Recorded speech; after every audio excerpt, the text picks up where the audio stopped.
அப்படின்னா application of Ellingham diagram பார்க்க போறோம். நல்லா கவனிச்சுக்கோங்கம்மா. இந்த ஒட்டு மொத்தமும் புரியறதுக்கு இந்த ஒரு பாயிண்ட் போதும்.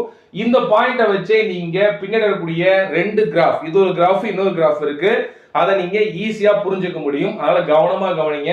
சொன்னதே திரும்ப சொல்ற மாதிரி இருக்கா, என்னன்னா இந்த மெட்டல் ஆக்சைடு ரெடியூஸ் ஆகணும்னா அதுக்கு ஒரு ரெடியூசிங் ஏஜென்ட் போட்டு மெட்டலா மாத்தணும். நல்லா தெரிஞ்சுக்கோங்க. இந்த மெட்டல் ஆக்சைடுல இருந்து இந்த ஆக்சிஜனை எடுக்கிறது, வெளியே எடுக்கக்கூடிய கெப்பாசிட்டி இந்த மெட்டலை காட்டிலும் இந்த ரெடியூசிங் ஏஜென்ட்க்கு அதிகமா இருந்தா தான் குடு அப்படின்னு சொல்லி இதுல இருந்து வாங்கிக்க முடியும்.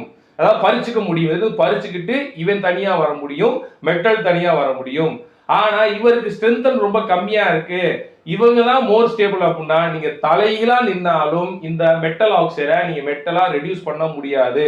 அப்ப அந்த சூட்டபிள் ரெடியூசிங் ஏஜென்ட் தெரியறதுக்கு தான் இந்த எலிகம் டயக்ராம். பாத்தீங்களா? இந்த பாயிண்ட வாசிக்கணும் பாருங்க. இப்ப if the metal oxide is more stable then the oxygen